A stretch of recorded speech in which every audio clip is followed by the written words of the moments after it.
अस्सलामुअलैकुम, मैं हूं फ़रहान अली और आप देख रहे हैं फुली5 वर्ल्ड यूट्यूब चैनल।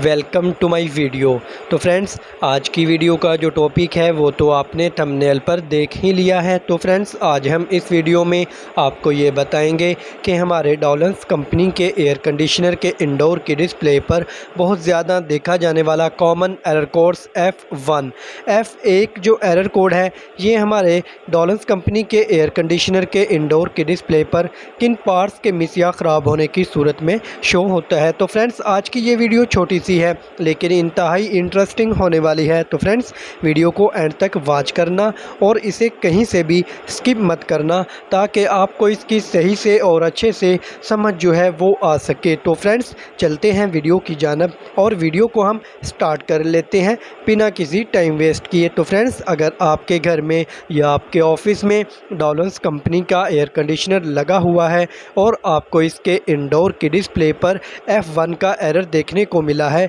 तो फ्रेंड्स, जो इसका फॉल्ट है वो है outdoor PCB kit IPM module faulty. तो फ्रेंड्स, इसका मतलब ये है कि हमारे आउटडोर में जो पीसीबी किट लगी होती है, इस पीसीबी किट में जो IPM मॉड्यूल होता है, फ्रेंड्स, IPM मतलब IPM इंटीग्रेटेड पावर मॉड्यूल, ये एक डिवाइस होती है फ्रेंड्स जो हमारे कंप्रेसर को ड्राइव करती है।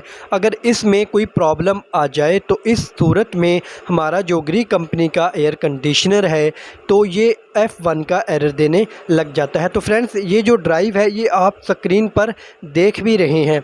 तो फ्रेंड्स, बिलफर्ज अगर ये ड्राइव ख़राब हो जाए, इसका जो शोल्डर जिसके साथ ही हमारे आउटडोर की पीसीबी किट में जुड़ी हुई है, फ्रेंड्स, अगर ये शोल्डर उतर जाए, ये ड्राइव जो है ये सड़ जाए, जल जाए, वर्किंग के काबिल ही ना रहे, तो इस कंडीशन में ये F1 का ही एरर देने लग जाता है हमारा डॉलन्स कंपनी का एयर कंडीशनर जो है। तो बिलफर्ज फ्रेंड्स, ये ड्राइव ठीक है लेकिन इसके ड्राइव के जो इर्द गिर्द का एरिया है, यहाँ से कोई और ऐसी मिस्टेक हो जाए, कोई छोटा ट्रांसलेटर वगैरह ख़राब हो जाए, तो इस कंडीशन में भी हमारा जो ग्री कंपनी का एयर कंडीशनर है ये F1 का ही एरर देगा।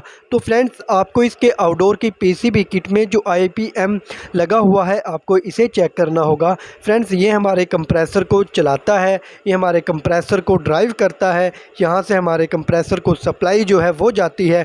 अगर यहाँ से इसके एरिए में से कोई मिस्टेक हो, कोई ख़राबी हो, तो इस कंडीशन में ही हमारा ग्री कंपनी का एयर कंडीशनर जो है ये F1 का एरर देने लग जाता है। तो फ्रेंड्स, आपको इसकी तमाम पार्ट्स को चेक करना होगा जो मैंने आपको बताए हैं। तो इस तरह जब आप दोबारा से अपने एयर कंडीशनर को ऑन करेंगे तो आपको इसके इंडोर के डिस्प्ले से F1 का जो एरर है ये रिमूव होता हुआ नज़र आएगा। ये आपको देखने को नहीं मिलेगा क्योंकि जो इसमें फॉल्ट था वो तो हमने ट्रेस करके उसे रिपेयर कर लिया। तो बस फ्रेंड्स, यही था मेरा आज की वीडियो का टॉपिक जो मैंने आपके साथ शेयर किया। वीडियो अच्छी लगे लाइक करें, दोस्तों में शेयर करें, अगर चैनल पर न्यू हैं इसे सब्सक्राइब कर लें और साथ घंटी के बटन को भी प्रेस कर दें ताकि मेरी हर आने वाली वीडियो का जो नोटिफिकेशन है वो सबसे पहले आपको मिल सके। तो फ्रेंड्स, चलते हैं, मिलते हैं एक नेक्स्ट वीडियो में नई मालूमात के साथ। तब तक अपना ख्याल रखिएगा। अल्लाह हाफिज़।